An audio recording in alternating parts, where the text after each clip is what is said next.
ಎಲ್ಲರಿಗೂ ನಮಸ್ಕಾರ ರೀ. ಹೆಂಗದಿರಿ? ನಾನು ಶ್ವೇತಾ. ಜಗತ್ನ್ಯಾಗ ನಡೆದಿರೋ ಸುದ್ದಿನ ನಮ್ಮ ಉತ್ತರ ಕರ್ನಾಟಕ ಭಾಷೆದಾಗ ಹೇಳಕ್ ಬಂದೀನಿ. ಮಸ್ತ್ ಚಾ ಕುಡ್ಕೋತ ಖಡಕ್ ಮಿರ್ಚಿ ಮಂಡಕ್ಕಿ ನೋಡ್ರಿ. ಅಲ್ರಿ, ನಮ್ಮ ರಾಜ್ಯದಾಗ ಏನ್ ನಡಿಲಿಕತ್ತದ ಅಂತೀನಿ. ಈ ದೃಶ್ಯ ನೋಡಿ ಬಹಳ ಡಿಸ್ಟರ್ಬ್ ಆಯ್ತ್ರಪ್ಪ ಮನಸ್ಸಿಗೆ. ಮೊದಲು ನೋಡ್ಕೊಂಡು ಬರ್ರಿ ಅದು.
ನೋಡ್ರಿ, ಸಿಂದಗಿ ಬಸ್ನ್ಯಾಗ ನಡೆದಂತ ಗದ್ದಲಿದು. ಸಿಂದಗಿ ಮತಕ್ಷೇತ್ರದ ಕಲ್ಲಹಳ್ಳಿ ಗ್ರಾಮದಾಗ ಹಿಂಗ ಕಂಡಕ್ಟರ್ ಮ್ಯಾಲ ಹೊಡಿಲಿಕ್ ಬರ್ತಾರ. ಅದು ಇವರು ಕಾಂಗ್ರೆಸ್ ಶಾಸಕನ ಚೇಲ ಅಂತ ನೋಡ್ರಿ. ಅಲ್ಲ, ಎಂಥ ಪರಿಸ್ಥಿತಿ ಅಂತೀನಿ. ಹಾಡ ಹಗಲೇ ಸಾರ್ವಜನಿಕ ಸ್ಥಳದಾಗ ಇಷ್ಟು ಮಂದಿ ಎಲ್ಲ ಓಡಾಡುವಾಗ ಬಸ್ನ್ಯಾಗ ಒಬ್ಬ ಸರ್ಕಾರಿ ನೌಕರ ಕಂಡಕ್ಟರ್ ಮ್ಯಾಲ ಹಿಂಗ ಕೈ ಮಾಡ್ತಾರ, ಹೊಡಿಲಿಕ್ಕೆ ಹೋಗ್ತಾರ. ಅಂದ್ರೆ ಸುರಕ್ಷತೆ ಅನ್ನೋದು ಎಲ್ಲೈತಿ? ಎಲ್ಲದಿರಪ್ಪ ಗೃಹ ಮಂತ್ರಿಗಳ? ಸ್ವಲ್ಪ ನೋಡ್ರಿ, ಇಂಥವೆಲ್ಲ ಪರಿಸ್ಥಿತಿಗಳು ಬರ್ಲಿಕ್ಕತ್ತಾವ. ಇನ್ನು ಈ ಸಂಸತ್ತು ಒಳಗ ಸುಳ್ಳು ಗೊಳ್ಳು ಹೇಳಿ ಹೆಂಗೋ ಬಚಾವಾಗಿ ಹೊರಗ್ ಬಂದಿದ್ರು ರಾಹುಲ್ ಗಾಂಧಿ. ಆದ್ರ ಸಂಸತ್ನಿಂದ ಹೊರಗ್ ಬರ್ತಿದ್ದಂಗೇನೆ ಸಿಕ್ಕಾಕೊಡ್ಬಿಟ್ರ ನೋಡ್ರಿ. ಅಲ್ಲ, ವಿದ್ಯಾರ್ಥಿಗಳ ಮೇಲೆ ಗುಂಡ್ ಹಾರಿಸ್ಲಿಕ್ಕ ಗೃಹ ಮಂತ್ರಿಗಳೇ ಆದೇಶ ಕೊಟ್ರ ಅಂತಂದ್ರಲ್ಲ, ಇದು ಎಷ್ಟ್ ಖರೆ? ನೀವು ಎಲ್ಲಿ ನೋಡಿರಿ? ಯಾರು ಹೇಳಿದ್ರಿ ನಿಮಗ? ಹಿಂಗೆಲ್ಲ ಮಾಧ್ಯಮದವ್ರು ಸುಮ್ಮನೆ ಬಿಡ್ತಾರ? ಹಿಂಗೆಲ್ಲ ಹೇಳೋದ ಮೇಲೆ ಕೇಳಲಿಕ್ ಹೋಗ್ತಾರ ನೋಡ್ರಿ. ಪಟ್ಟಂತ ಓಡ್ಲಿಕ್ಕೆ ತಯಾರಾಗಿ ಬಿಡದ. फायरिंग हुई नहीं है, फायरिंग तो कोई ऑर्डर नहीं है. फायरिंग हुई नहीं तो ऑर्डर कौन देगा? हाउस में बोला.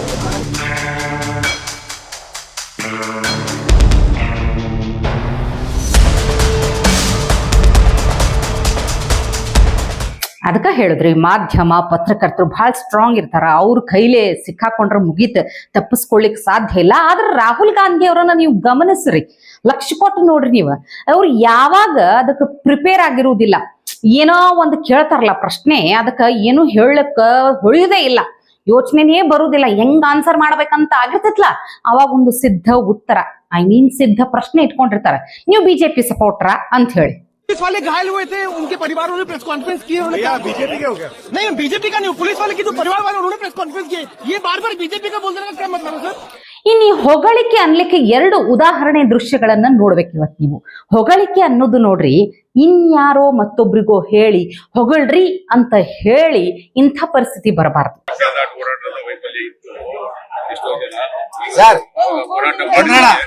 ಹೋರಾಟ ಮಾಡೋದಕ್ಕೆ ಇವತ್ತೆಲ್ಲ ಗೆಲುವು ಸಿಕ್ತು, ಎಲ್ಲ ಸುಮ್ಮನೆ ಇಲ್ವಾ? ಜಡ್ಜ್ಮೆಂಟ್ ಶಿವಕುಮಾರ್ ಅವರು ಬಂತ ಇಲ್ಲ, ಅದನ್ನೇ ಕೇಳ್ತೇನೆ. ಶಿವಕುಮಾರ್ ಅವ್ರನ್ನ ಓಡ್ಬಿಟ್ಟು ಶಿವಕುಮಾರ್ ಅವರು ಬಂತ ಇಲ್ಲ, ಅದನ್ನೇ ಕೇಳ್ತೇನೆ. ಶಿವಕುಮಾರ್ ಅವ್ರನ್ನ ಓಡ್ಬಿಟ್ಟು ಶಿವಕುಮಾರ್ ಅವರು ಬಂತ ಇಲ್ಲ, ಅದನ್ನೇ ಕೇಳ್ತೇನೆ. ಶಿವಕುಮಾರ್ ಅವ್ರನ್ನ ಓಡ್ಬಿಟ್ಟು ಹೇಳಿ ಕೇಳಿಸ್ಕೊಂಡು ಹೊಗಳಿಸ್ಕೊಳ್ಳುವಂತ ಪರಿಸ್ಥಿತಿ ಯಾರಿಗೂ ಬರಬಾರ್ದಂತ ಒಂದು ದೃಶ್ಯ ಹೇಳ್ತದ. ಮತ್ತೊಂದು ದೃಶ್ಯದಾಗ ಚಂದ್ರಬಾಬು ನಾಯ್ಡು ಅವರು ಎಷ್ಟು ಮುಕ್ತ ಮನಸ್ಸಿನಿಂದ ಮೋದಿಜಿಯನ್ನ ಹೊಗಳಿಕತ್ತಾರ. ಅದು ಗುಜರಾತ್ ರಾಜ್ಯದ ಮುಖ್ಯಮಂತ್ರಿಯಾಗಿ ಆಗಿರಬಹುದು, ದೇಶದ ಪ್ರಧಾನಿಯಾಗಿ ಆಗಿರಬಹುದು, ಅವರ ಆಡಳಿತದ ಕಾರ್ಯವೈಖರಿಯನ್ನ ಮುಕ್ತ ಮನಸ್ಸಿನಿಂದ ಹಾಡಿ ಹೊಗಳಿಕತ್ತಾರ ನೋಡ್ರಿ. PM Sab, Modi Sab, I am telling you with my heart, we are in inspiring time. The world has moved from IT to AI. The right knowledge is available. The right technology is maturing. But we need leaders to deliver. Democratic countries everywhere are facing crisis, searching for new leaders. We are fortunate, India is fortunate. There is a tested leadership. 25 years, Narendra Modi ji as Chief Minister and Prime Minister of India has done extraordinary work. నేను చెప్పింది వాస్తవం అయితే మోడీ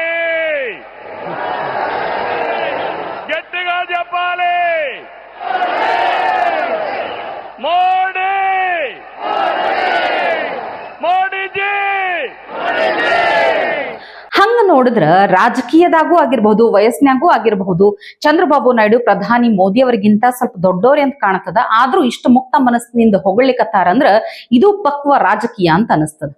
ಇನ್ನು ಪ್ರಧಾನಿ ಮೋದಿಜಿ ಮತ್ತೊಂದು ವಿಡಿಯೋನ್ನ ಬಿಟ್ಟಾರ, ನೀವೆಲ್ಲರೂ ನೋಡಿರ್ತೀರ ಆಲ್ರೆಡಿ. ಯಾಕಂದ್ರ ನಾನೇ ಅನ್ಕೊಂಡಿದ್ದೆ ಈಗ ಎಂಥ ಒಂದು ಪ್ರತಿಭಟನೆ ಈ ಕಾಕ್ರೋಚ್ ಜನತಾ ಪಾರ್ಟಿ ಪ್ರತಿಭಟನೆ. ಅವರ ಉದ್ದೇಶ ಏನೋ ನೀಟ್ ಪರೀಕ್ಷೆ ಪ್ರಶ್ನೆ ಪತ್ರಿಕೆ ಲೀಕ್ ಆಗಿದ್ರ ಬಗ್ಗೆ, ವಿದ್ಯಾರ್ಥಿಗಳ ಭವಿಷ್ಯದ ಬಗ್ಗೆ ಇಂಥ ಒಂದು ಹಿತದೃಷ್ಟಿ, ಒಳ್ಳೆ ಉದ್ದೇಶ, ಒಳ್ಳೆ ಒಂದು ಕಾರಣದಿಂದ ಪ್ರತಿಭಟನೆ ಮಾಡ್ಲಿಕ್ಕಂತ ಶುರು ಹಚ್ಕೊಂಡವರು ಅದ್ರಾಗ ಇಷ್ಟು ಹೊಲಸೆದ್ದು ಬಿಡ್ತು, ಗದ್ದಲೆದ್ದು ಬಿಡ್ತು.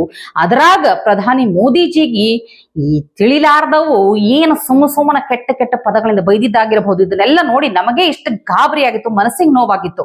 ನೋಡ್ರಿ, ಯಾವುದೇ ಒಬ್ಬ ಸಾಮಾನ್ಯ ಮನುಷ್ಯನಿಗೆ, ಅದು ಗಂಡಾಗ್ಲಿ ಹೆಣ್ಣಾಗ್ಲಿ, ಯಾವ ವಯಸ್ಸೇ ಇರ್ಲಿ, ಯಾವುದೇ ವೃತ್ತಿ ಇರ್ಲಿ, ಯಾರು ಈ ತರದ ಬೈಗುಳುಗಳನ್ನ ಕೇಳಿಸ್ಕೊಳ್ಳೋದಕ್ಕೆ ಇಷ್ಟಪಡೋದಿಲ್ಲ. ಕೇಳಿಸ್ಕೊಂಡು ಸುಮ್ಮನೆ ಇರ್ಲಿಕ್ಕಂತೂ ಸಾಧ್ಯ ಇಲ್ಲ.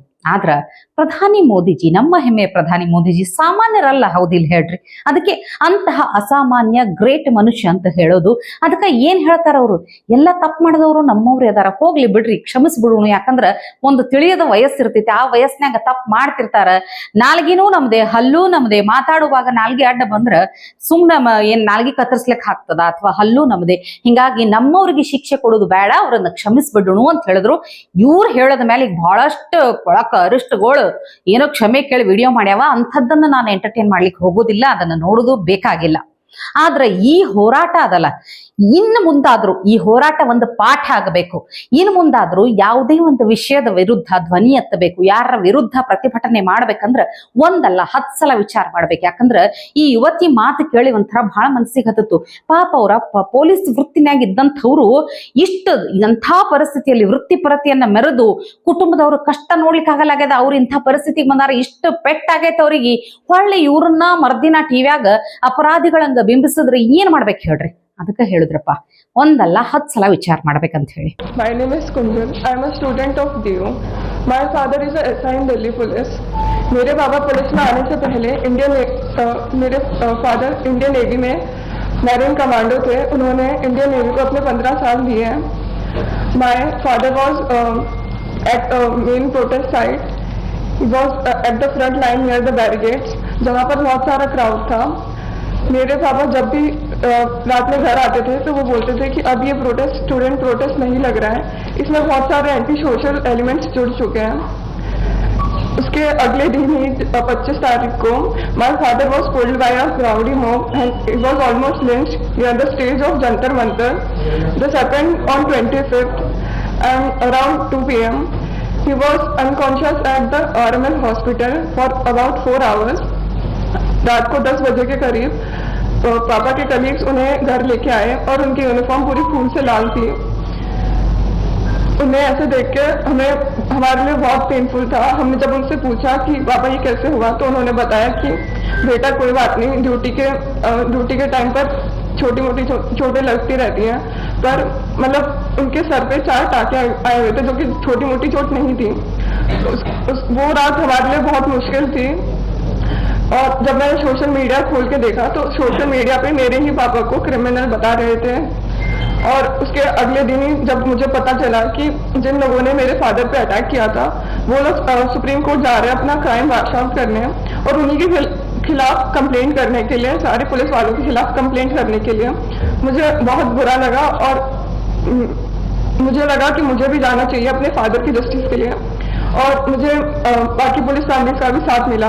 हम लोग सुप्रीम कोर्ट गए, हमने एडवोकेट से रिक्वेस्ट करी और एडवोकेट ने हमारी बात ऑनरेबल सुप्रीम कोर्ट के सामने रखी. और हमें भरोसा दिलाया गया कि हम भी हमारे भी इक्वल राइट्स हैं.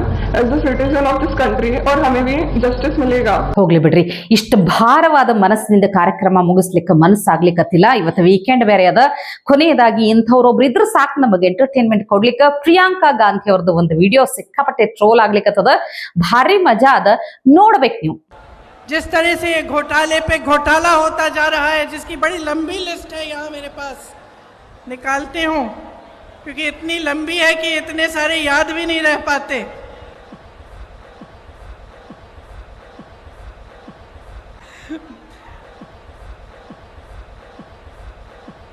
खैर निकाल के बाद मैं बताऊंगी, दिख नहीं रही। ಇದೊಂಥರ ಫನ್ ವಿತ್ ಫ್ಯಾಕ್ಟ್ಸ್ ಅಂತ ಹೇಳಬಹುದು ನೋಡ್ರಿ. ಖರೆ ಅದ ಬಿಟ್ರಿ, ಹಗರಣಗಳಂದ್ರ ಅವ್ರದೇ ಕಾಣ್ತಾವ. ಮತ್ತ ಆದ್ರ ಅಷ್ಟು ಮ್ಯಾನೇಜ್ ಮಾಡ್ಲಿಕ್ಕೆ ಬರ್ತೈತಿ ಅವ್ರಿಗೆ, ಅದು ಒಂದು ಅರ್ಥ ಆಗ್ಲಿಲ್ಲ ನೋಡ್ರಿ. ನಿಮಗೇನ್ ಅನಿಸ್ತ ಅಂತ ಹೇಳಿ ಕಮೆಂಟ್ ಮಾಡಿ ತಿಳಿಸ್ರಲ್ಲ. ಇವತ್ತಿಗೆ ಸುದ್ದಿ ಸಾಕಲ್ಲ, ನಾಳೆ ಇಂಥವೇ ಮತ್ತೊಂದಷ್ಟು ಸುದ್ದಿ ತರ್ತೀನಿ. ಚಹಾ ಇಟ್ಕೊಂಡು ಮಿರ್ಚಿ ಮಂಡಕ್ಕಿ ನೋಡ್ಲಿಕ್ಕೆ ಕಾಯ್ಕೊಂಡಿರ್ರಿ. ಟಿವಿ ವಿಕ್ರಮ, ದೇಶ ನಿಮ್ಮ ಕೈಯಲ್ಲಿ. ಈ ಕಾರ್ಯಕ್ರಮ ನಿಮಗೆ ಇಷ್ಟ ಆಗಿದ್ದಲ್ಲಿ ಲೈಕ್, ಶೇರ್ ಹಾಗೂ ಕಮೆಂಟ್ ಮಾಡಿ. ಟಿವಿ ವಿಕ್ರಮದ ಕಾರ್ಯಕ್ರಮಗಳನ್ನು ನಿರಂತರವಾಗಿ ವೀಕ್ಷಿಸಲು ಸಬ್ಸ್ಕ್ರೈಬ್ ಮಾಡಿ, ಬೆಲ್ ಐಕನ್ ಒತ್ತಿ.